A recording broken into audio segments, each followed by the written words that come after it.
Crystal. How are you doing? I'm fine, and you? Are you still enjoying living in Donetsk? Still living in Donetsk since more than 3 years. Yeah, still living, still working here as journalist. So what are you doing nowadays? I'm doing less report on the field because I'm now concentrate more on the MH17 case. I want to produce a whole case, a complete case about the MH17 crash.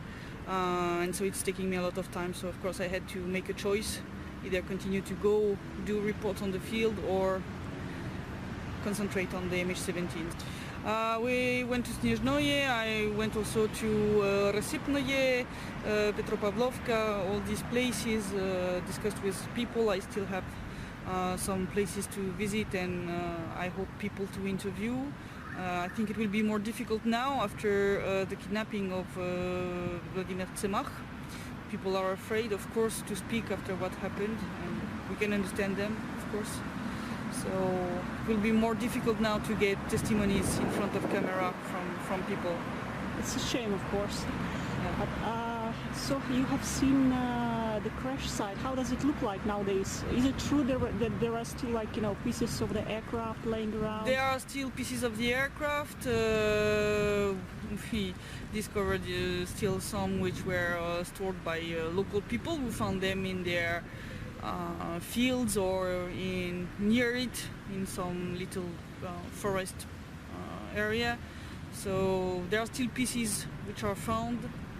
They were delivered to the mayor of the village, but... And as I understand, Holland wasn't too eager to collect all the parts and to use them for investigation. And they have not used all of them to put on the layout of the plane. And the JIT still argue that it's very dangerous to come to the crash site to justify that they don't come to pick up everything. So it's just amazing. I mean, it's a complete lie. Because it's not even in the front line, right? There is no shooting going around. Absolutely not. Absolutely not. Since 2015, this area is perfectly safe. So there is absolutely no justification not to come and pick up everything. Even in the previous years, Patrick Lancaster was still finding little bones which belong to victims. So it's really a shame. They didn't clean properly, they didn't pick up everything, and they pretend to do an investigation with, I mean, reconstructing even less than half of the cockpit. I mean, what it is. It's really a shame. And you're making very good progress with your Russian, as I know. No, so that might help you a lot with your investigation and everything. Yeah. Of course, it helps. Now I can do interviews without help of translator or interpreter. So yeah, it helps me a lot. So what's about the current situation in Donetsk? Well, now, as probably many people already know, there's intense shelling everywhere since Zelensky came to power. And recently there were also 3 occasions that journalists were getting under fire. Yeah.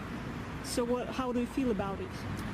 That's unfortunately what I expected. I really thought that Zelensky would not change anything to the situation after Poroshenko, because I perfectly understand that it's not them who are really ruling the country. It's other people who are deciding what should be the situation. After the visit of Zelensky on the contact line in Donbass, the situation really dramatically deteriorated. We see now an increase in shellings, in the number of ammunitions which are shelled, the caliber which increases too, and of course the number of destructions and victims, particularly among civilians. So it's really a shame what we see currently on the front line. They did the disengagement of forces in Stanitsa Luganskaya in LPR, but OSCE already saw that some Ukrainian soldiers entered into the disengagement area, thus violating the disengagement. So it's just the promises of peace of Zelensky is just political blah blah, just political promises. And it's not worthy the paper on which it was printed in the media.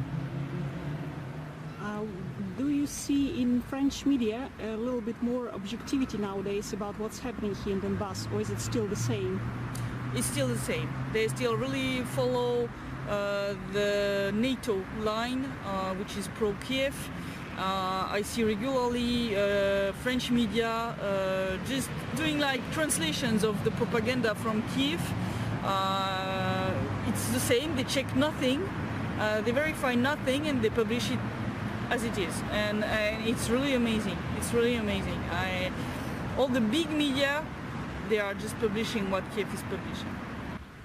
Let's hope the situation will change one day, and hopefully soon. For that, I think France should retake its sovereignty, thus exiting from European Union, from NATO, and so it implies a complete change of politics in France, and I think also a change of constitution and so on, because currently the media do exactly what the government wants. I mean, there is all the media which are not speaking what the French government wants, like Russia Today or Sputnik, they are ostracized, they are pointed as disinformation, as propagandists, not even journalists, they are discriminated. And at the same time, there are no obstacles for foreign journalists to come here to Donetsk if they wish to do so. Yeah, of course, of course. I mean, there are regularly foreign journalists. I accompanied some in the last month without any problem. So it's like in the situation in Crimea, where like the Foreign Office asked Russia to let an OSCE mission or UN mission to come to assess the situation in Crimea, and Russia said, but access to Crimea is open. If you want to come, you come. You don't need to ask, you know. It's like, why asking? It's open. Welcome, come and see what's happening. And so here it's the same. You can come and see the situation by yourself. But yeah, the situation on the front line is deteriorating, and the problem is that all the mainstream Western media don't speak about that and don't tell that it's Ukrainian army which is mainly violating the Minsk agreements. So there's still a need for alternative journalists, independent journalists like you and me, unfortunately. So we will continue our job.